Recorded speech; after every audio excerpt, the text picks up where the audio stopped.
नमस्कार, आप देख रहे हैं श्रेष्ठ भारत और मैं हूं आपके साथ गुलविश। लोकसभा चुनावों के बाद से ही उत्तर प्रदेश भाजपा की गुटबाजी खुलेआम बाहर आनी शुरू हो गई है। चर्चा तो ये भी है कि मुख्यमंत्री योगी आदित्यनाथ और उप मुख्यमंत्री केशव प्रसाद मौर्य के बीच सब कुछ ठीक नहीं चल रहा है, क्योंकि पिछले कुछ दिनों से सीएम योगी एक मंच पर डिप्टी सीएम केशव प्रसाद मौर्य के साथ नहीं देखे गए हैं।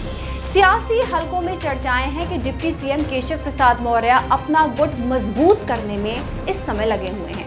केशव प्रसाद मौर्य अंदर ही अंदर अपना समर्थन बढ़ा रहे हैं, जबकि योगी आदित्यनाथ प्रदेश के कई जिलों में जनप्रतिनिधियों के साथ हार की समीक्षा करने में जुटे हैं और हर सीट का फीडबैक ले रहे हैं। इसी बीच अब राष्ट्रीय स्वयंसेवक संघ यानी आरएसएस की भी एंट्री हो गई है, क्योंकि अब तक दिल्ली वाले नेताओं ने तो यूपी के नेताओं के बीच चौड़ी होती जा रही खाई को पाटने की तमाम कोशिशें की, लेकिन अब तक नतीजा सिफर ही रहा।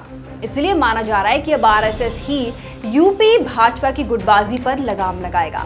दरअसल दिल्ली में आरएसएस के वरिष्ठ प्रचारकों का एक कार्यक्रम आयोजित होने जा रहा है। कहा जा रहा है कि इस कार्यक्रम में मुख्यमंत्री योगी और डिप्टी सीएम केशव प्रसाद मौर्य शामिल होंगे। इस दौरान दोनों के बीच मुलाकात होगी। बता दें कि इस कार्यक्रम में डिप्टी सीएम ब्रजेश पाठक भी शामिल हो सकते हैं। चर्चा ऐसी भी है कि संघ प्रमुख मोहन भागवत के साथ भी सीएम योगी की मुलाकात हो सकती है। दरअसल यूपी में उपचुनाव को लेकर सीएम योगी आदित्यनाथ लगातार बैठकें कर रहे हैं। योगी ने बीते 20 दिन के दौरान प्रदेश के सभी 18 मंडलों के जनप्रतिनिधियों के साथ नतीजों की समीक्षा की, लेकिन यूपी के दोनों डिप्टी सीएम केशव प्रसाद मौर्य और ब्रजेश पाठक मुख्यमंत्री की समीक्षा बैठक में नहीं पहुंचे। प्रयागराज मंडल की बैठक में केशव मौर्य नहीं थे और लखनऊ मंडल की बैठक में ब्रजेश पाठक गायब थे। सवाल यही है कि दोनों को बुलाया नहीं गया या फिर दोनों ने मुख्यमंत्री की समीक्षा बैठक से दूरी बना ली। उधर केशव मौर्य को चुनाव हराने वाली पल्लवी पटेल के साथ बीते दिन सीएम योगी आदित्यनाथ के साथ मीटिंग हुई। मौर्य से मतभेद की चर्चाओं के बीच हुई मीटिंग की टाइमिंग को लेकर सियासी मायने खोजे जा रहे हैं। पल्लवी पटेल से मुलाकात ने अटकलों का बाजार गर्म कर दिया। अंदरूनी खटपट के बीच सीएम योगी के साथ साथ दोनों डिप्टी सीएम को दिल्ली बुलाना बताता है कि अंदर खाने कुछ बड़ा चल रहा है। इसी बीच खबर है कि मुख्यमंत्री योगी आदित्यनाथ ने शुक्रवार की देर रात दिल्ली में भाजपा के राष्ट्रीय संगठन महामंत्री बीएल संतोष से मुलाकात की, जिसमें 10 विधानसभा उपचुनावों के साथ साथ संगठन और यूपी सरकार से जुड़े कई मुद्दों पर चर्चा। बैठक में योगी आदित्यनाथ ने बीएल संतोष को जनप्रतिनिधियों के साथ बैठकों से मिला फीडबैक भी दिया है, क्योंकि अब तक यही कहा जा रहा है कि यूपी में कम सीटें मिलने के बाद जनप्रतिनिधियों में योगी को लेकर नाराजगी है।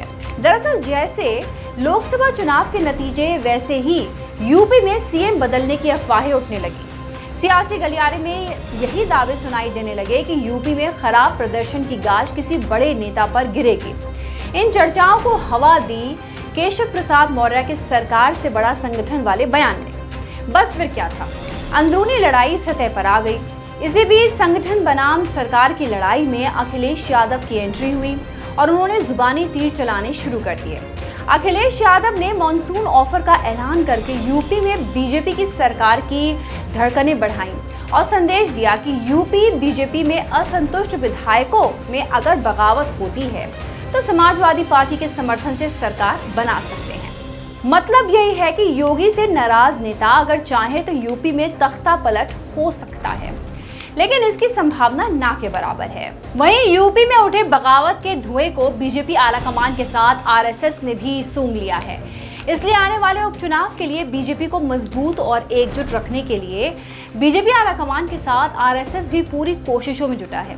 इसलिए बीजेपी नेताओं के बीच मनमुटाव को खत्म करने और पार्टी को अपने पांव पे खड़ा करने के लिए आरएसएस ने वरिष्ठ प्रचारकों की बौद्धिक बैठक बुलाई है, जिसमें बीजेपी के बड़े नेताओं के साथ यूपी के मुख्यमंत्री योगी, दोनों डिप्टी सीएम, यूपी बीजेपी अध्यक्ष भूपेंद्र चौधरी, संगठन महामंत्री धर्मपाल सिंह इस बैठक में शामिल होंगे, ताकि विपक्ष को बीजेपी पर सियासी तीर चलाने को कोई भी मौका ना मिल सके।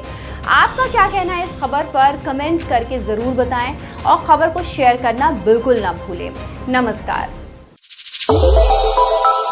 श्रेष्ठ भारत पर खबरों से जुड़े रहने के लिए चैनल को सब्सक्राइब और लाइक करें, बेल आइकन दबाएं और देखते रहें श्रेष्ठ भारत।